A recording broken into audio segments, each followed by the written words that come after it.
मोक्षमार्गस्य नेतारं भेतारं कर्मभूभृतां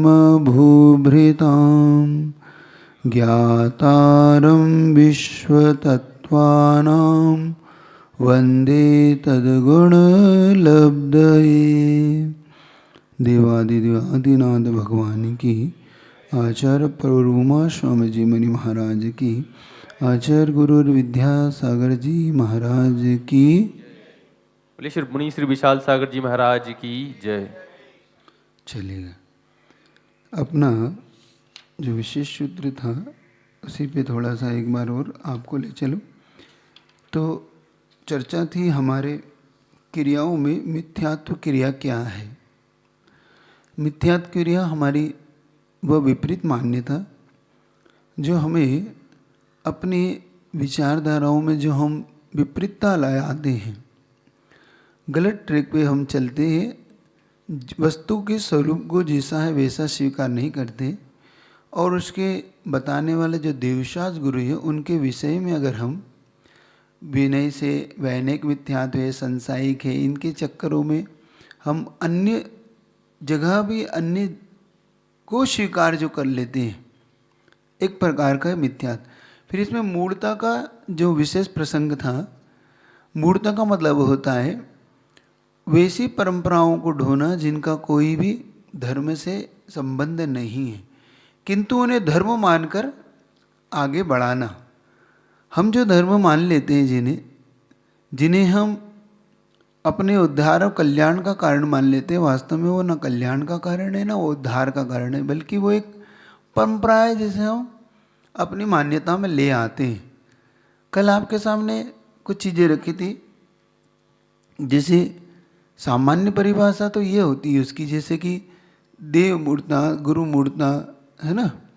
तो जो लोक मूर्ता है, विशेष तौर से लोक में ऐसी चीज़ प्रचलन में आ जाती है जिनका प्रचलन हमारे जीवन में ऐसा हो जाता है कि उसे हम एक में खोने लगते, उसे हम धर्म मानने लगते हैं। जैसे कल आपके सामने कहा था कि नदी में लोग स्नान इसलिए करने लग गए कि इनमें हमारा पाप धुल जाएगा। ये लोक मूढ़ता है। लोक में ऐसी चीज़ें प्रचलन में आ गई जिसे हम उसे प्रचलन मानने लगे। ये लोक की मूढ़ता को जो हमने अपने, मूढ़ता मतलब मूर्खता, एक प्रकार की उसे परंपरा को ढो रहे हैं हम। उन परंपराओं में सिर्फ धर्म मान लिया है हमने। जैसे कि हमने वृक्ष को पूजना शुरू कर दिया। क्यों? किसी ने पूजा तो हमने पूजना शुरू कर दिया। हमारी मूर्तें ही है ना। अब किसी ने वेदी को पीछे से छुआ, हमने छूना शुरू कर दिया। किसी ने वेदी के पीछे उल्टा स्वस्तिक बनाया, हमने उल्टा स्वस्तिक बनाना शुरू कर दिया, है ना। यही है ना हमारी परंपरा। किसी ने हमसे कहा कि भाई ये शनि उतारना है तो 7.5 ही मान लो, तो उन्होंने कहा ऐसे ऐसे करने लग जाओ, तेल चढ़ाने लग जाओ, हमने उसे। तो ये कुछ मूर्ताएं हमारे जीवन में भारी प्रवेश कर गई। ये हमें मिटाना है। ये बात जरूर है कि इसे हमारा हठग्रह निकालना होगा। हमें सबसे बड़े, हमें इसे व्यवस्थित समझना होगा। कभी कभी हमारे अंदर इतना आग्रह हो जाता है किसी बात को लेके, या इतना भय बैठ जाता है कि नहीं हम इसे छोड़ देंगे तो हमारा गड़बड़ हो जाएगा। एक ये भी चीज़ है, भयभीत करती बहुत सी चीज़ें। नहीं, ये नहीं छोड़ेंगे महाराज। क्यों? वो महाराज हमारे तो उसमें बैठ चुका है, नहीं करते तो हमेशा लगता है कि हमारा कुछ गड़बड़ हो जाए। ऐसा आता है आपके मन में, होता है। बहुत से लोग जब तक वो ऐसा ना कर ले तब तक उनको चैन नहीं होता। जब तक वो अगरबत्ती ना लगा ले, जब तक वो उस प्रकार की भूत सिर में ना लगा ले, वो कुछ करने लगे तो ऐसा लगता है कि भाई मुझे कुछ आज अधूरा अधूरा है। ये धर्म नहीं है। धर्म समझो तो है क्या। और क्या क्या मूर्ता है आपके जीवन में, आप बताओ। आपके जीवन में और क्या क्या मूर्ता है जैसा आप, जिसको आप धर्म मान के चल रहे हैं? क्यों? हाँ, नमोस्तु महाराज जी। जैसे करंट वातावरण या समस्याओं को देख के अगर पेड़ को जैसे कि पेड़ की पूजा करना है, ये करना, तो वो तो वातावरण के हिसाब से और समय के हिसाब से ठीक है। नदी जैसे सारे पॉल्यूशन हो रहे हैं, और बरगद का पेड़ है जैसे तो धर्म थोड़ी है वो, लेकिन नदी को अगर पूजना थोड़ी है हमें, नदी को। एक उसमें महाराज जी ये था कि जिसको समझ नहीं आ रहा है उसको पूरा धर्म समझने में उसकी जिंदगी निकल जाएगी, तो उसको अगर ये चीजें फॉलो करते रहे जिससे ओवरऑल चीजें देखो अच्छी ये हो। एक सेवा अलग है। आप वातावरण की रक्षा के लिए पेड़ लगा रहे हैं, जल की रक्षा के लिए आप नदी को साफ कर रहे हैं, तो ये आपकी सेवा है, एक सत्कार्य है, अच्छा कार्य है। लेकिन इसे हम धर्म तो नहीं मान लेंगे ना। हमारा एक्चुअली में क्या हुआ, मैंने एक बहुत अच्छे समझने का विषय लगा, मुझे लगता है कि बहुत बार हमारे जीवन में कुछ चीज़ें इसलिए प्रवेश करा दी गई धर्म के नाम पे, क्योंकि हम धर्म के नाम पे उसे स्वीकार करने को तैयार है, लेकिन हम जीवन के नाम पे स्वीकार करने को तैयार नहीं है उसे। तो ये चीज़ें शायद हो सकता है किसी ने इसको इस नाम पे प्रवेश कराया और उसे धर्म मान लिया गया हो, उसे धर्म की संज्ञा दे दी गई हो। लेकिन हमें वास्तव में धर्म समझना है तो फिर इन संज्ञाओं से हमें उठना होगा। सेवा करिए, जैसे कि हमारे यहाँ ही है, प्राणी की दया, अनुकंपा, ये चीज़ हमारे यहाँ भी आई है, तो उस रूप में करिए, उसे उस रूप में स्वीकार करिए। लेकिन धर्म क्या है पहले ये समझिए, इस स्वरूप को समझिए जिसे हम अपना इष्ट मान रहे हैं, जिसे हम अपना गुरु मान रहे हैं, जिसे हम अपना शास्त्र मान रहे हैं, जिसे हम कल्याण का मार्ग मान रहे हैं, वो चीज़ क्या है, उसमें हमारी स्पष्टता होना चाहिए। तो ये चीज़ लेके हम चलेंगे, ठीक है। तो मूर्तों को खत्म करिए। नमोस्तु महाराज जी। महाराज जी, कई लोगों के घरों में स्थान होते हैं, चबूतरा या गौंड बाबा बोलते हैं, तो कहते हैं कि उनको नारियल चढ़ाना या ऐसा करना, और उनको नहीं किया तो जैसे किसी के यहाँ सुना कि किसी शादी में उनको नहीं पूजा तो उनके यहाँ कढ़ाई में घी नहीं बच रहा था और जब उनके नाम से नारियल रख दिया तो सब ठीक से होने लग गया। देखो एक बात बताता हूँ, ऐसे बहुत से लोग हैं जो किसी बाबा को नहीं जानते, फिर भी विवाह होते हैं उनके यहाँ पर, तो उनके यहाँ तो कुछ नहीं होता, होता है कि नहीं। मैं पूछता हूँ, ऐसे बहुत से नास्तिक लोग हैं जो कुछ मानते ही नहीं, ना किसी बाबा को, ना किसी नमोकार को, ना किसी अरिहंत को, ना, फिर भी उनके यहाँ पे सब काम हो रहा है कि नहीं हो रहा है, हो रहा है। तो इसका मतलब इन चीज़ों से कोई रिलेशन है ही नहीं उसका। कोई कोई कहता है भाई ये कड़वा चौथ करोगे तो भाई पति की आयु बढ़ेगी, इसका क्या लेना देना है। कोई कह रहा है कि भाई घी कड़ाओ, घी खत्म हो रहा है, इसका क्या लेना देना है। पहले समझो आपने क्या करा, उस व्यंतर जाति के देव होते हैं, इस तरीके की कंडीशन हो जाती है, उसे जब अपना बना लेते, उसे हमने अपना लिया। अब जो आपने कहा ना कि कड़ाओं में घी खत्म हो गया, ये एक प्रकार का, अगर मैं ये कहूँ कि किसी की मान्यता में व्यंतर जाति देव को उसने अपने किसी रूप में पूज लिया, तो क्या होता है कि बहुत जगह हमारी ये पूजा उस चीज़ को प्रसन्न करती है, कोई भी है, क्योंकि वो भी एक जीव है और वो भी इसी चारों गति के जीव है, उनके अंदर भी मान कसा है, लोभ कसा है, सब कुछ कसा है। अब उन्हें अच्छा लगने लगा, भाई आप मुझे बुला रहे हो और मुझे अच्छा लग रहा, फिर आप मुझे गौण कर रहे हो तो मुझे दिक्कत तो होगी, मुझसे मतलब जो भी इसको ईगो रखता है तो उसे प्रॉब्लम होगी, तो वो आपके साथ कुछ तो अपना वो कुछ करेगा ना। और फिर वो तो अभिशाप शक्ति भी रखता है, वरदान शक्ति भी रखता है देव तो इससे अच्छा है न उसे हमें स्वीकार करना, ना उसे गौण करना, तो हम दूर रहे। और अगर हमने मान लिया है तो अब उसी एक विधि पूर्वक छोड़ दीजिए उसे। आप उसे किसी भी चीज़ को अपनाया है तो जरूरी नहीं कि उसे मान्यता है, उसे विधि, एक विधि होती है, उस विधि से छोड़िए। हम जब उस विधि को नहीं अपनाते हैं तो फिर उससे थोड़ा सा लगता है कि भाई देखो मुझसे इन्हें उपयोग तो किया लेकिन अब मुझे अब इग्नोर कर रहे हैं, तो वो नहीं अखड़ता है, समझ रहे। हाँ, विधि क्या होती है? हाँ विधि पूछिए तो मैं बताने को तैयार हूँ। जैसे उसे अपनाया था वैसे ही छोड़ दीजिए। हमने अपनाया कैसे था, उसको श्रीफल दे के उसको भाई बुलाया था, आइए आप हमारी मदद कर दीजिए, हमारा हेल्प करिए, हम प्रॉब्लम में हैं, समस्या में हैं।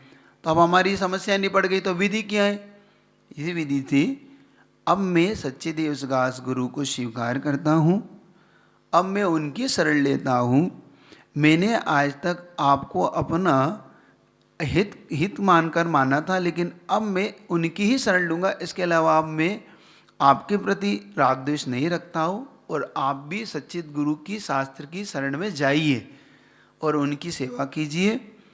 और अगर मेरे द्वारा कुछ आपके प्रति कुछ अभद्र व्यवहार मतलब कुछ हो गया हो तो आप क्षमा करें, मैं आपको क्षमा करता हूँ, आप मुझे क्षमा करें, और आप अपने आनंद में रहिए, शिखर जी की यात्रा करिए, आप देवसाद गुरु की सेवा करिए, और ऐसे सम्यक दृष्टि जीवों के लिए आप मददगार बनिए।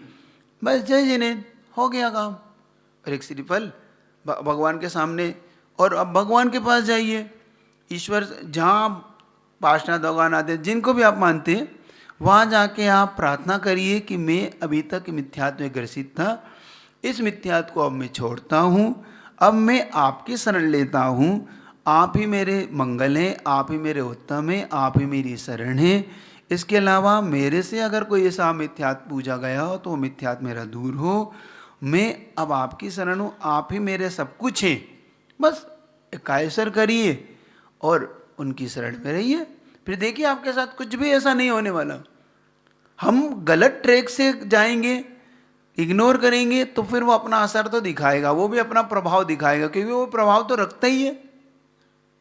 इसलिए कभी भी इस प्रभाव से बचिए। अब पहली बात तो अपना नहीं होता है कि मैं एक उदाहरण देता हूँ अधिकतम। होता क्या है कि आप लोग, जैसे आपके घर पे किसी ने, किराएदार ने कब्जा कर लिया, तो गलती क्या करता है आदमी, उस किराएदार से खाली कराने के लिए किसी ऐसे अराजक तत्व का सहारा लेता है कि जरा, जिसको आप पहलवान बोलते हैं ना, कोई दादा पहलवान जो भी होते, अब उन तत्वों का सहारा लेता है। अब वो क्या करता है, वो मकान पे कब्जा कर लेता है। होता ही यही है, वो खाली करा लेता है, फिर वो कहता है भैया अब मुझे इतना दो अगर तुम मुझसे चाहिए तो, नहीं तो फिर मैं कब्जा कर रहा हूं। तो आपने क्या कह रहा, एक से छुड़ के दूसरे से उलझ गए। और आप एक सही ट्रैक से चलते हो तो बहुत जल्दी ये काम हो जाता है, नहीं तो थोड़ी देर से होता है, लेकिन चीज तो आपकी थी। होता है कि नहीं ऐसा? कहते हैं कुत्ते का काटना और कुत्ते का चाटना दोनों अच्छा नहीं। काटे तो रे बीच, चाटे तो रे बीच, तो इनसे दूर ही रहो। तो ऐसे अराजक तत्वों का सहारा लेने का क्या फायदा है हमें? ऐसे ही हम थोड़ा सा संकट में आए, थोड़ी सी हमारी दिक्कत हुई और हमने इन देवी देवताओं का सहारा लेके अब उनकी भक्ति करके पूजा करके उन्हें अपनाया, फिर बाद में उन्हें छोड़ा, तो उन्हें दोनों तकलीफें। तो इससे अच्छा है कि जो उनकी सेवा करता है, अब ये किनकी सेवा करते हैं, डायरेक्ट उनसे जुड़ जाइए ना। मैं आपसे पूछता हूँ, हमेशा डायरेक्ट अगर प्रधानमंत्री आपकी मुख्यमंत्री से डायरेक्ट पहुँच हो तो फिर आपको जरूरत क्या है नीचे किसी को सलाम ठोकने की? आप सीधा सीधा मिलिए ना कि मेरा अपार्टमेंट है, आप वो आपको सलाम वो ठोक रहा है, लेकिन हो क्या रहा है, हम उन्हें सलाम ठोक रहे। समझ में आ रहा? तो ये मूर्खता हमारे अंदर नहीं आना चाहिए। किसी को और कुछ पूछना है? हाँ जल्दी जल्दी पूछे तो फिर आगे क्लास बढ़ो। नमस्ते महाराज जी। महाराज जी से शादी होके आ जाते हैं किसी घर में, तो वहाँ पे से ये सब चलता है, तो और अपना त्याग है, तो उस टाइम हमें कैसे वो करना चाहिए? उन्हें बता दिया परिवार में कि मेरा त्याग है, आप करते हैं तो आप करें और मैं शायद नहीं कर पाऊंगी, बस बात खत्म हो गया। वो थोड़ा सा समझने में उन्हें समय लग सकता है कि हाँ थोड़ी आपकी दृढ़ता देखी जा सकती है, नहीं आपको करना होगा, तो आप बड़े से क्षमा मांग लीजिए कि मैं नहीं करती हूँ, मेरा ये नहीं है इसलिए, और बस वो अपना कर लेंगे, शांति से अपना हो जाएगा। एक समय ऐसा आएगा तो उनके साथ ही विदा करिए उसे कि भाई अब मेरी दादी माँ सास जो मानती थी वो मानती थी, अब मैं नहीं मानती हूँ, एक श्रीफल चढ़ा के उससे रफा दफा करिए केस को। महाराज हाँ जल्दी से पहले ना समझ नहीं थी तो कुआं पुजवाया सासू माँ ने, तो उसका कोई प्रायश्चित लेना चाहिए क्या? वैसे अभी हमने मूर्ताओं का त्याग कर दिया। बस कर दिया, यही प्रायश्चित है, यही उसका वो है।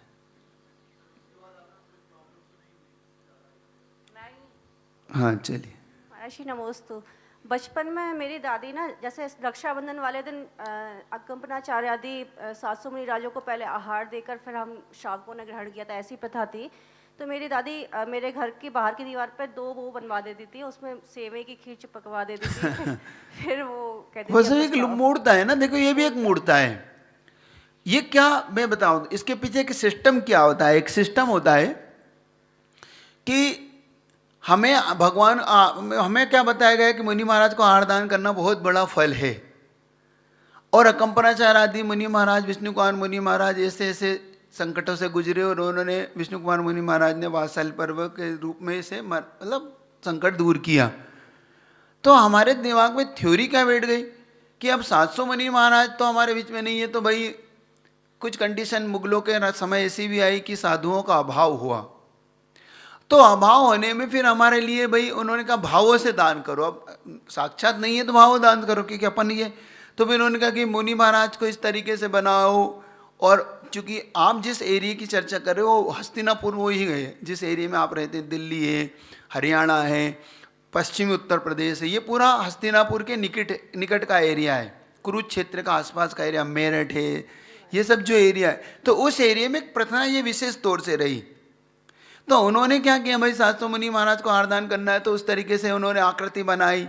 फिर आकृति नहीं बन रही तो फिर उन्होंने फोटो चिपका दिया, फोटो नहीं चिपकाया तो ये एक मूर्ता चली आई एक प्रकार की। लेकिन अब वो मूर्ता की जरूरत नहीं, अब तो साक्षात गुरु हैं हमारे पास। तो ये एक मूर्ता है। एक उधर ही हरियाणा तरफ एक प्रथा चलती है, धनतेरस के दिन एक दीपक रखते हैं नाली के पास। ये भी एक परंपरा है वहाँ पे। क्यों? क्योंकि उनका मानना ये है कि भाई इससे लक्ष्मी आती, धन आता है। ये भी एक मूर्ता है। मैंने इसका पीछे समझा, एक ही परंपरा है कि दिवाली के बाद एक अन्नकूट होता है वहाँ पर। तो वहाँ पे दिवाली के दूसरे दिन तो गरीबों के लिए बहुत सारा वो कड़ी बनाएंगे, पूड़ी बनाएंगे और बहुत सारी सब्जियां, मिक्स सब्जी इसको आप बोलते हैं, सारी सब्जियों को फिर वो गरीबों को बांटा जाएगा। लेकिन अब वो क्या हुआ, पूरे अमीर उसको लाइन लगा के लेने लग गए।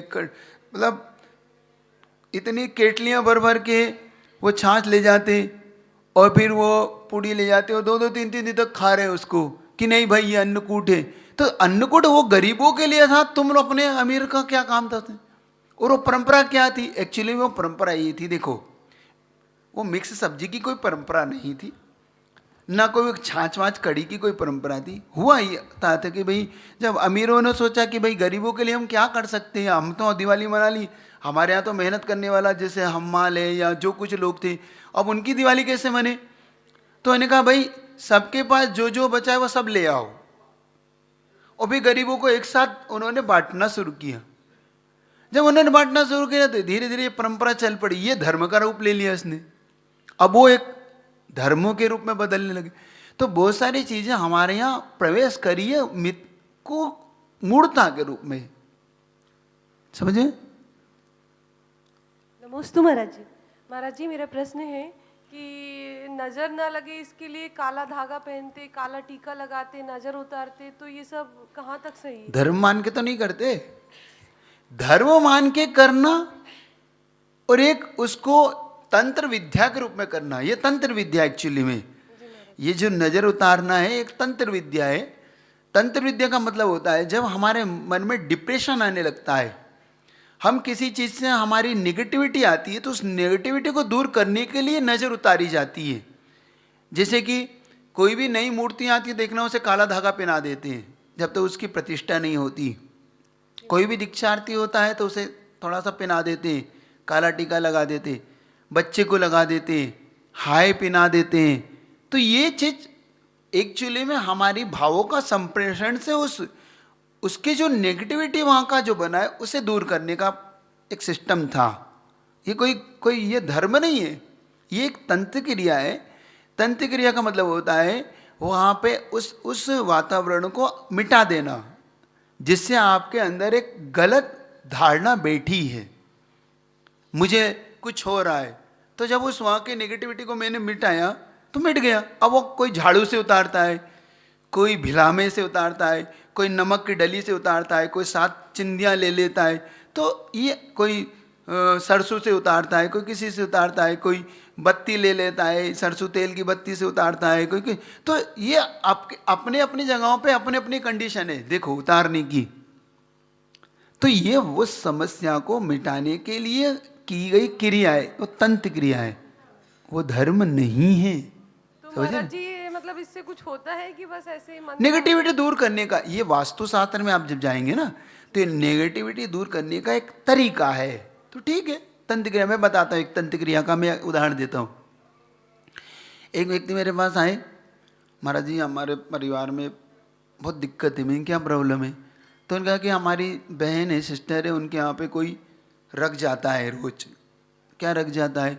कभी दीपक रख जाता है, कभी आटे की लोई रख जाता है, कभी वो कुछ सिंदूर सा लाल पीला कर जाता है। ये दक्षिण भारत में या इधर आप चले जाएंगे ना तो ये केरल तरफ यह एक पुतलियों का एक बहुत होता है। आप इधर जाएंगे तो ये पश्चिम यूपी तरफ और इस तरफ जाएंगे तो ये गोल घेरा बना देंगे, वहाँ पे एक कुछ चीज़ें रख देंगे, एक दीपक रख देंगे, एक हांडी सी रख देंगे। ये इधर बहुत होता है। ये तंत्र क्रिया एक्चुअली में उन्होंने अपने घर की नज़र जो कुछ उतारे वो वहाँ छोड़ के चले गए, या किसी को परेशान करने के लिए उन्होंने इस तरीके की क्रिया की। तो मैंने उससे कहा कि आप, मुझे समझ में आ गया कि इसकी मानसिकता में ये तंत्र क्रिया बैठ चुकी है, वो डिप्रेशन में आने लगा। तब मैंने कहा काम करो, तुम 7 लकीरें खींच देना तुम्हारे जहाँ पे ये क्रिया होती है, लाल वाली ऐसी नमोकार मंत्र पढ़ के। उसने कर दिया। और मैंने जब 1 सप्ताह बाद आया तो क्या महाराज अब सब कुछ रिलीफ है, रिलैक्स है। मैंने अब कुछ हुआ तो नहीं हुआ। तो मेरे दिमाग में एक खुरापाती कहाँ आई मालूम तो कोई है क्यों आई मेरे दिमाग में? जब मैंने इसके अध्ययन किया तो मुझे लगा कि एक तंत्र क्रिया की है जिसने की है, वो तंत्र क्रिया उसे परेशान करने के लिए की है। अब इसमें अगर लाल लकीर डलती है तो मैंने कहा कि लाल लकीर हमेशा उसको नेगेटिविटी को रोकने का एक सबसे बड़ा साधन होता है, उसे नेगेटिव करता है, उसे कट करता है। जब उसने उसे किया तो सामने वाले के अंदर अपने आप ही एक भयभीत हुआ कि नहीं भाई यहाँ पे भी कुछ हो रहा है, तो उसने वहाँ से हटा लिया अपने आप को। वो उसका काट था, जैसे वो कटा वो अपने आप से वहाँ से उसने छोड़ दिया। अब उसकी जो डिप्रेशन आ रहा था वो उठ गया। काला धागा बांधने से आपके अंदर क्या आ गया कि देखो मुझे अब कुछ नहीं होगा, आपका एक विल पावर बढ़ने लगा। बात खत्म। मैं आपको विल पावर ही तो बढ़ाना था उसका एक। तो ये एक चीजें आने लगती, ये चीजें और तंत्र क्रियाएं। मैं कहता हूं आपके अंदर शक्ति हो, मारिए एक लात उसे जोर से, कुछ नहीं होगा। ये तंत्र क्रिया आपको डरने की जरूरत कभी नहीं इन चीजों से। आप उठा के एक जूता मारिए उसमें, देखिए आप वहां से। तंत्र क्रिया का एक सबसे बड़ा रोल क्या है? तंत्र क्रिया की सबसे बड़ी कमजोरी ये है कि वो अपमान सहन नहीं कर सकती। जिसने भी तंत्र क्रिया की है उसको पलट के आपने मार दिया तो तंत्र क्रिया उसे जाके लगेगी जिसने आपके लिए किया। क्यों? क्योंकि तंत्र क्रिया या तो आप पे लागू होगी या जिसने उसको फॉलो किया उसे लागू होगी। वो अपमान सहन नहीं कर सकती और आपने उसे सम्मान दे दिया, आपने डर दे दिया, बस वो अपना कार्य कर जाएगी। समझ में आ रहा? तो कभी डरिए नहीं। चलिए आगे बढ़ता हूँ। महाराज श्री नमस्ते। सब तीर्थ क्षेत्र में पद्मावती और इनकी पूजा करते हैं भगवान की। बहुत कम लोग ऐसे होते जो करते हैं।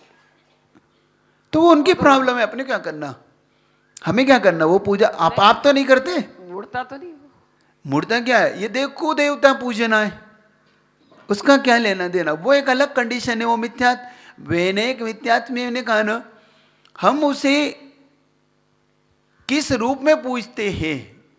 पहली बात, उनकी पूजा का सिद्धांत ही क्या है। जब पंचपरमेष्टि की पूजा का ही वर्णन है तो किसी प्रकार से उन्हें पूजने का तो कोई प्रश्न नहीं उठता। तो पूजते हैं तो वो किन कंडीशन में पूजते हैं, वो उनकी कंडीशन है। वो क्यों पूजते हैं, से पूजते हैं, भाई से पूजते हैं, लोभ से पूजते हैं, स्नेह से पूजते हैं, भगवान मान के पूजते हैं। वो भगवान है क्या? नहीं है, बात खत्म। हमारे यहाँ पूजा का जितना भी है भगवान के लिए है। अब वो पूजते हैं, वो क्यों पूजते हैं, वो उनसे पूछिए आप, है ना। नमस्ते। चलिएगा आगे बढ़ाऊं अपनी क्लास को। हाँ,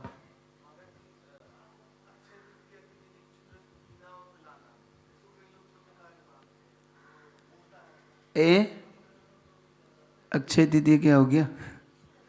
हाँ क्या? इक्षु रस पीते भी हो, पिलाते भी हो और उसको पुण्यकारी मानते हैं। तो ये देखो, किसी की प्यास बुझाना तो है ही पुण्यकार, उसमें क्या बुराई है? उसकी इक्षु रस से बुझे चाहे पानी से बुझे। नहीं, लेकिन उसके पीछे मान्यता ये रखते हैं कि महावीर स्वामी को उस दिन आहार, महावीर स्वामी को पता ही नहीं तुम्हें आहार किसको दिया। आदिनाथ भगवान को 6 महीने बाद आहार में लेते हैं। हाँ तो उसको उससे जोड़ते हैं। हाँ तो जोड़ने का देखो, भगवान आदिनाथ को उस दिन आहार चर्या कराई गई और उनको आहार में इक्षुरस दिया गया, एक चीज। अब जो भगवान आदिनाथ को इक्षुरस के रूप में जो दान दिया गया था, आपके यहाँ पर उस अक्षय तृतीया पर्व को मनाना चाहिए, आहारदान के रूप में दीजिए ना। कोई मुनि महाराज को आहारदान दीजिए, आहारदान की अनुमोदना करिए। आहारदान के लिए आप नहीं है तो आप वहाँ जाके आहारदान दीजिए जहाँ गुरु है। अब इक्षुरस को पिलाने के पीछे आप बताइए, कारण दीजिए कि ये इक्षुरस वही है जो हमने हमारे आदिनाथ भगवान को हमने दिया था। अब भगवान तो हमारे पास नहीं है, लेकिन इक्षुरस की इस चीज को हम प्रभावना के रूप में बांटना चाहते तो बांटिए, करिए प्रभावना। लेकिन आप उसे ये मत करिए कि प्रसाद है। प्रभावना के रूप में बांटना और प्रसाद के रूप में करना, एक दोनों में फर्क है। हमारे यहाँ प्रसाद नहीं चढ़ता, हमारे यहाँ प्रभावना होती है। एक बात ये हमेशा शब्द को ये याद रखिए, फर्क है इसमें। प्रसाद होता है किसी को भोग लगा के जो दिया जाता है वो प्रसाद होता है। भोग हमारे यहाँ सिस्टम में नहीं है, हमारे यहाँ भोग सिस्टम में नहीं है, हमारे यहाँ प्रभावना है। प्रभावना का मतलब होता है कि हमने इस कार्य को किया, आप भी इस कार्य में हमारे साथ अनुमोदन और शामिल होइए और मैं आज प्रसन्नता से इस चीज को बांटता हूँ, तो प्रभावना करिए। ठीक है, इतना मैं रखूँ। तो ये लोक मूर्ता, फिर गुरु मूर्ता। गुरु मूर्ता का मतलब है जो गुरु के नहीं है उसे गुरु मानकर मान लेना, ये गुरु मूर्ता है। ऐसे ही देव मूर्ता, जो देव नहीं है, जो देवता के रूप में नहीं है, उसके जो देवता के गुण कहे गए हैं, 18 दोष से रहित इत्यादि, उसे ऐसा मानना ये देव मूर्ता है। अब देव मूर्ता में आप कुछ भी आ जाता है। मान लो कहीं भी किसी ने वृक्ष को देव माना, किसी ने पत्थर को देव मान लिया, पत्थर पोत लिया उसे देव मान लिया, किसी ने किसी को देव मान लिया, ये एक प्रकार की मूर्ता है। नदी को ही उन्होंने भगवान मान लिया। अब देखो इसके पीछे का लॉजिक समझना, ये चीज़ें आई कैसे, बहुत सारी। सूर्य को सूर्य को भगवान मान लिया, सूर्य कोई भगवान नहीं थे, सूर्य हमारे यहाँ देवता है। इसके पीछे मकर संक्रांति के दिन मैंने बताया था कि किस प्रकार से भरत चक्रवर्ती ने उसमें अकृत्रिम चैत्यालय को देखा। जब भरत चक्रवर्ती ने नमस्कार किया तो लोगों को, जिनके ये नहीं पता था कि ये क्यों किया गया, उन्होंने सूर्य को ही नमस्कार करना शुरू कर दिया। ये मूर्ता जहाँ देव वृक्ष कैसे पूजे गए, वृक्ष के नीचे से भगवान मुक्ति को जब प्राप्त हुए, केवल ज्ञान प्राप्ति की, उन्होंने साधना की, तो जहाँ निषिद्धि का स्थान बनाए गए उन वृक्षों को पूजना शुरू हो गया। जिस नदी के तट से भगवान मुक्ति गए, केवल ज्ञान प्राप्ति की गई, उसे देवताओं ने आके पूजा निषिद्धि का स्थान में कि ये वही स्थान है जहाँ से भगवान केवल ज्ञान को प्राप्त हुए। तो क्या मानने लगे लोग बाग, बस उसको ही पूजना शुरू कर दिया कि भाई नदी पवित्र हो गई, नदी पूजन। नदी पूजना नहीं थी, नदी के वहाँ पे तट पे जो प्रभु गए थे उनकी पूजा थी। ऐसे धीरे धीरे मान्यताएं हमारे अंदर प्रवेश करती चली गई। यही एक लोक मूर्ता, देव मूर्ता और गुरु मूर्ता है। ठीक है, इस मिथ्यात को अपने अंदर से निकालिएगा। कभी भी परंपराओं को ढोइए मत। ये परंपराएं हमारे अंदर इतनी गहरी बैठ चुकी है कि अब इन परंपराओं से हम ऊपर उठना नहीं चाहते। आग्रह करना, उन पे डटे रहना, इन चीज को नहीं करके समझिए, विवेक लाइए। विवेक पूर्वक की हुई क्रिया हमेशा महान होती है। हमारे अंदर विवेक नाम का औचित्य गुण होता है, उस गुण का प्रयोग करिए कभी भी। ठीक है, समझ में आ रही है आपको बात है थोड़ा सा? तो इस प्रकार से ये मिथ्यात्व क्रिया है। इस मिथ्यात्व क्रिया से महान पाप का आश्रय होता है। महान आश्रय होने से व्यक्ति करता है। अब होता है, आगे चल रहा हूँ, थोड़ा सी क्रियाओं को आपके सामने बढ़ा रहा हूँ, अगर आपके पास हो तो देखिए। 5वां सूत्र है। 5वां सूत्र की जो और क्रियाएं, एक होती है प्रयोग क्रिया, शरीर आदि के द्वारा गमन आगमन आदि की प्रवृत्त करना, मतलब हम जो शरीर से चलते फिरते हैं ये भी आश्रव करती है कर्मों का। मतलब हम जितना ज़्यादा शरीर को बहुत ज़्यादा व्यर्थ चला रहे हैं, व्यर्थ ही घास पे चल रहे हैं, व्यर्थ ये कर रहे हैं, ये इससे भी पाप का आश्रय हो रहा है। समझ रहे हैं आप लोग? समझिए। एक होती है समाधान क्रिया, संयम धारण करने पर भी असंयम की ओर झुकना। मतलब हमने नियम ले लिया रात्रि भोजन त्याग का, मन कह रहा है क्यों ले लिया, काश में आज नहीं लेता, तो हमारा मन असंयम की ओर झुक रहा है ना? ये नहीं कर, दृढ़ता रखिए। कभी कभी होता है अब क्या करें भाई, अब अपना तो रात्रि भोजन त्याग भी और अब पार्टी भी रखी है रात में, देखो तो मन ललचाता है, तो मन तो ललचाएगा। अब मन से आ गया, फिर वचनों में आ गया, अरे आज मेरा नियम नहीं होता, तो वचनों में आ गया। फिर काय से, कोई फर्क नहीं, अब तुम्हारे मन में तो आ ही गया, दोस्त तो लगा लिया, खा लो, कोई फर्क नहीं, मत करिए काम। मन वचन काय से बचिए, ठीक है। ईर्यापत, ईर्यापत का मतलब होता है बहुत ज़्यादा इस प्रकार से व्यर्थ ही घूमना फिरना। व्यर्थ, व्यर्थ मतलब समझ रहे हो, काम के लिए मना नहीं किया गया। व्यर्थ मतलब चल टहल आते हैं, बेटे बेटे थक गए हैं, चलो टहल ही आए। देखो शरीर की करने क्रिया को अच्छा बनाने के लिए करना कोई मना नहीं, लेकिन सिर्फ इसलिए फुर्सत में, तो इससे अच्छा ये क्रिया और आश्रव तो होगा, ठीक है। अब आता है 5 हिंसा क्रिया। अब क्रोध के आवेश में की हुई प्रवृत्ति, क्रोध में आके आपने कुछ बर्तन तोड़ दिए, किसी को व्यर्थ कह दिया, व्यर्थ मार दिया, तो क्रोध में आके फिर काय की दुष्ट चेष्टा, दुष्ट भावों से युक्त होकर किसी को मारना पीटना हाथ से, पहले मन में आया है ना आवेश में, फिर ऐसे उपकरण, उपकरण जानते हो, जैसे कि डंडा है, लकड़ी है, उससे किसी को मारा पीटा, ये हिंसा के उपकरण, ये कहलाता है अधिकरण की क्रिया।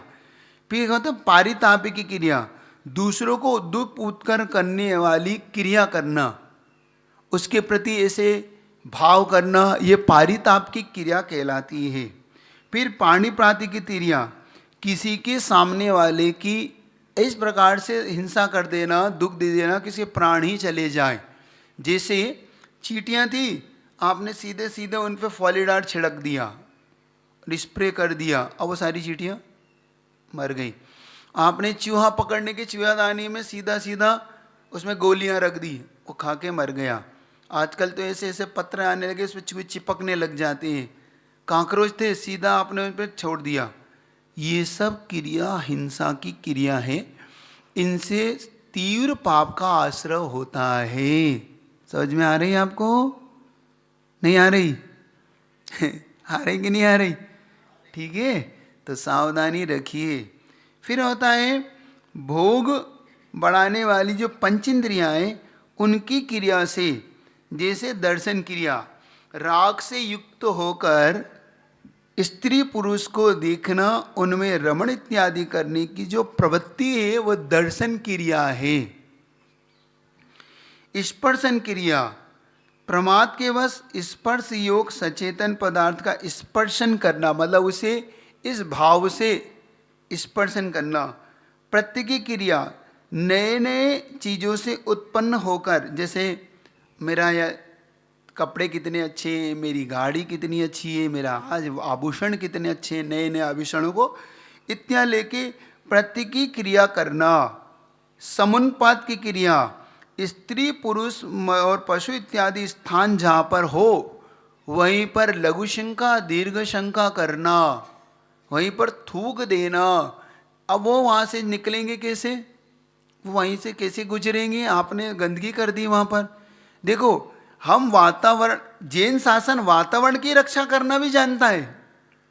इससे समझना, हमारा ऐसे धर्म नहीं सिखाते, हम वातावरण को अच्छा बनाने के लिए भी सिखाते हैं। अब देखो ये क्रिया आप लगती क्रिया है, लेकिन है कितनी अच्छी क्रिया। मोदी जी की जो स्वच्छ अभियान में कितनी बड़ी क्रिया है ये, है कि नहीं। और हम इसको पाप के रूप में मानकर दूर रहते हैं, और यही क्रिया हमारे अंतरंग से हमारे वातावरण को सीमित करती है और पाप के आश्रव से भी बचाती है। ठीक है, तो ये कहलाती है। फिर अनाभोग क्रिया, बिना देखे बिना सोधे जमीन पर रखना, ये आप बहुत करते हैं, है ना।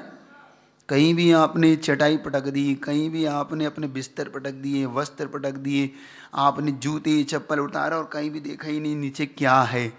बिना देखे चलना, बिना देखे रख देना, बहुत बार ये क्रिया आपके द्वारा होती है। इससे आप करिए सावधानी।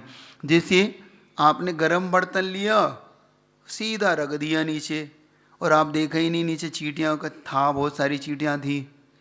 सीधा सीधा गैस में चट्ट कर दिया। आपने देखा आपके अंदर गैस के अंदर कई बार नीचे बहुत सी चींटियों लग जाती, आपका दूध डुल गया, मीठा पदार्थ डुल गया, तो वहाँ पे नीचे कीड़े चींटे आग, और आपने करा और नीचे उस गैस में से सीधा आग निकली और सब भस्मसात। कभी कभी छिपकलियाँ जैसी जीव भी नीचे बैठे रहते हैं उसके, पता है आपको। ये सावधानी रखिए। ऐसे ही आप स्नान करते हैं, ऐसे आप वस्त्र धोते हैं, ऐसे आप भोजन बनाते हैं, ऐसे ऑफिस में आप बैठते हैं उठते हैं, समझ रहे हैं आप लोग।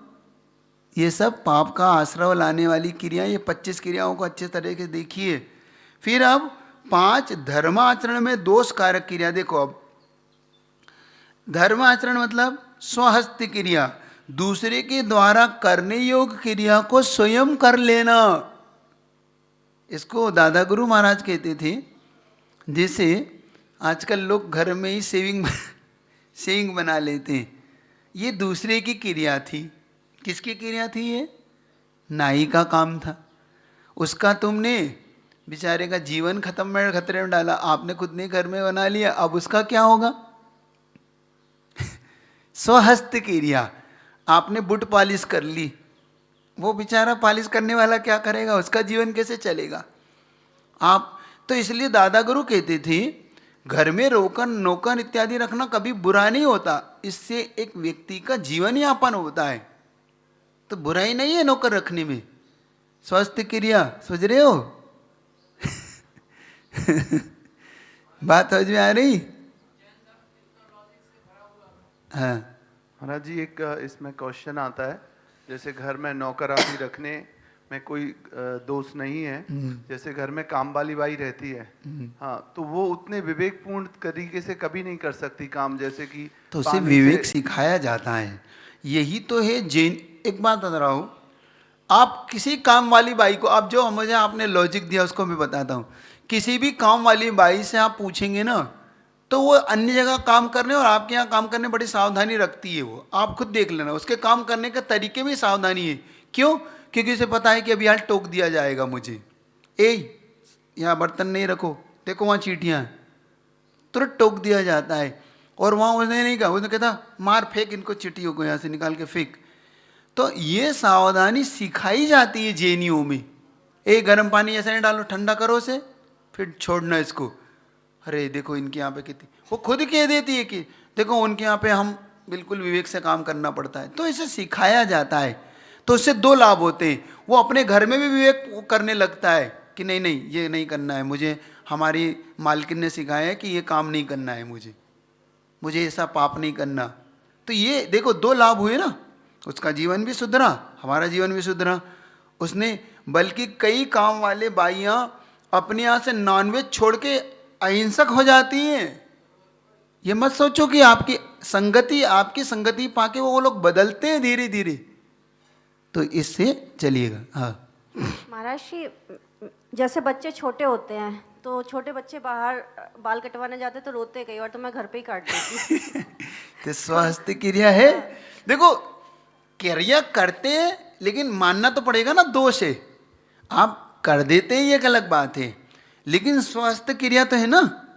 अब दाढ़ी बनाना थोड़ी छोड़ देंगे ये कोई, लेकिन स्वास्थ्य क्रिया ये तो मानो, है ना, जो है सो है। आजकल सलून वालों को और काम मिल रहा है, वो फेशियल करवाने चले जाते हैं सब, मतलब शेविंग घर पे करने देखो से बाकी काम मैं ये मना नहीं कर रहा हूँ, क्या होता है, मैं क्या होता है वो नहीं कि क्या होना है, मैं उसकी चर्चा कर रहा हूँ धर्म में ना, तो समझिए। तो फिर एक स्वास्थ्य क्रिया, ऐसे ही बहुत सी अब कंडीशन ऐसी हो गई कि अब क्या बताऊँ मैं तुमको, कहूँगा तो आप फिर कहोगे कि कहते हो महाराज, कह दूँ? टॉयलेट साफ करना आपका काम था समझ गए कि नहीं समझ गए? वो किसी और की क्रिया थी, और आप क्या हो गए? आप सब अब जल्दी बोल दो मुख से, आप क्या कहलाओगे? देखो अब मैं कह दूंगा तो बुरा लग जाएगा, आपने कह लिया तो ठीक है, अब ठीक है कि नहीं? देखो पहले कितना कितना चेंजेस आया आपके यहाँ पर। स्वास्थ्य क्रिया क्या थी? पहले नाचने गाने वालों को हायर किया जाता था और भोजन खुद बनाया जाता था, और अब भोजन बनाने वालों को हायर किया जाता है और खुद नाचते गाते हो। अब क्या बताऊं तुम्हारी क्रियाओं को, समझ रहे हो? और उसको आप स्टैंडर्ड मानते हैं आप अपना। पहले भोजन खुद अपने हाथों से बनाया जाता था, 5-10 महिलाएं इकट्ठी होती थी, पूरी समाज की महिलाएं इकट्ठी होकर बड़े आनंद से कि नहीं हमारे घर मेहमान आने वाले, उनके लिए ये मिठाई बना के रखो, ये बना के रखो। और नाचने गाने वाले, भैया हमारा काम नहीं, नाचने गाने वाले को क्या करने लगे हम, नाचने गाने काम खुद करने लगे हम। समझ रहे हो कि नहीं? बात समझ में आ रही? थोड़ा सा चेंजेस लाइए। अब निसर्ग क्रिया, थोड़ा सा 1-2 क्रिया और कर देता हूँ, आपका समय हो रहा। निसर्ग क्रिया, पाप आदान आदि रूप प्रवृत्ति करना, उसमें सम्मति दे देना। कोई ने पाप की क्रिया की, हाँ बढ़िया करा, गर्भपात करा ला, हाँ ठीक है, क्या करना, अब 2-2 बच्चे हैं तो पहले से, और क्या, अब क्यों हम घर करा दो। किसी ने कहा क्या करूं, मेरे घर में बहुत सारे चूहे हो रहे, कुछ नहीं, ले आओ गोली डाल दो, सब चूहे साफ। मेरे यहाँ भी ऐसे ही किया। अब देखो उसकी अनुमोदना की, हमने किया, दूसरे को राय दे दी। समझ रहे हो आप लोग? कम से कम सलाह देने से तो बचो। आपने मजबूरी में क्या क्या आप जानो, लेकिन एक चीज अपने दिमाग में गांठ बांध लो कि मैं किसी को पाप की सलाह नहीं दूंगा। आधा पाप यहीं से आपका खत्म हो जाएगा, आधे पाप का आश्रय आपका यहीं से मिट जाएगा। आप सलाह देना बंद कर दीजिए। आप मेरे पास भी आते बहुत लोग, महाराज जी क्या करें, कि भैया मेरा काम नहीं है। मैं स्पष्ट कहता हूँ मेरा काम नहीं है, मैं नहीं कह सकता आपके बारे में, मैं मौन हूँ इसमें। खुद करता है भी, अपने अपने को क्या लेना, मैं आपका पाप क्यों कमाऊं? मेरी जितनी है मैं उतना तो आपको सलाह दूंगा, लेकिन मैं आपका सलाहकार नहीं बन सकता हर चीज में। पाप से बचाना मेरा काम है, उसमें बचाऊंगा। हाँ क्या पूछ रहे हैं? जल्दी से कर लें तो मेरा समय हो गया है। नमोस्तु महाराज जी। जैसे अंतरंग परिग्रह बहिर्ग्रह परिग्रह होते हैं, वैसे बहिर्ग्रह परिग्रह में कैसे होता है कि नौकर चाकर रखते हैं, नौकर नौकरानी रखते हैं, तो उसका भी पाप लगता है, फिर खुद से ही काम करना पड़ता है। तो फिर अभी आपने क्या बताया कि काम वाली बाई से भी आप कुछ काम करा सकते हो। देखो हाँ बहुत अच्छा, आपने अंतरंग परिग्रह बाहरी परिग्रह का त्याग कर दिया है। नहीं किया है, नहीं, सुनिए, जो हमारे यहाँ यही तो था। हमने जो धन अर्जन किया है, उस धन अर्जन का हमने प्रयोग क्या किया, स्वयं को दूसरे को काम देके उसके परिवार को हमने भरण पोषण किया पहला। इससे क्या हुआ लाभ महाराज? इससे लाभ ये हुआ, सामने वाले ने चोरी करना नहीं पसंद किया, उसने काम करना पसंद किया। उसने हिंसा करता, चोरी करता, आपने अपनी रक्षा करने का ये सूत्र है, समझो। तो आप किसी को काम दोगे तो आप चोरी करने से किसी को बचा लोगे, नहीं तो आपका धन चोरी होगा। क्यों? क्योंकि उससे तो कुछ ना कुछ करना ही है, या तो काम करेगा नहीं तो चोरी करेगा। समझ रहे हो? जैन शासन को समझो, इसकी व्यापकता को समझो। हम किसी को काम देके एहसान नहीं करते, हम उसे काम देके अपनी सुरक्षा कर लेते हैं। क्यों? उसे अब पैसा मिल गया, वो शांति से जीवन जिएगा, नहीं तो आपके जीवन में अशांति पैदा कर देगा वो। क्यों? उसे तो काम चाहिए, उसे तो पैसा चाहिए, वो चोरी करके लेगा, उसका भी तो घर है। समझ रहे हो कि नहीं? तो परिग्रह जो उन्होंने कहा है, वो परिग्रह पहले त्याग तो करिए, आप लिमिट बना लीजिए, क्या प्रॉब्लम है मुझे? आप लिमिट भी नहीं बना रहे और किसी को काम भी नहीं दे रहे, ये गलत है। आप लिमिट बना लीजिए कि मैं तो इतना ही रखूंगा, मुझे कोई मतलब नहीं इससे, तो आपको जरूरत नहीं। फिर उन्होंने कहा ना आपको अब जरूरत नहीं है आपको, क्योंकि आपने लिमिट कर ली। अनलिमिटेड कमा रहे हो और उसका आप सही विभाजन नहीं कर रहे हो, सिर्फ भर के रख रहे हो, तो समझिए किसी दिन आप का क्या होगा। इसी परिग्रह, यही तो संग्रह और परिग्रह में अंतर है हमारे यहाँ पे। हमारे यहाँ परिग्रह का मना है, संग्रह का मना नहीं है, क्योंकि संग्रह का हम विभाजन करना जानते हैं, तो विभाजन करना सीखिए। आप बाकी चीज कल करो, तो कल इसी प्रकार से आगे क्लास और अच्छी आने वाली है। इसके बाद की जो क्लासें बहुत अच्छी हैं, उसमें ज्ञान का आश्रय कैसे होता है, क्यों ज्ञान नहीं होता, क्यों हमारे लिए और भी पाप के आश्रय और किन कारणों से बचें, कैसे बचें। ठीक है, ठीक है, क्लास ठीक लग रही है आपको? चलिएगा, इतना ही रखता हूँ।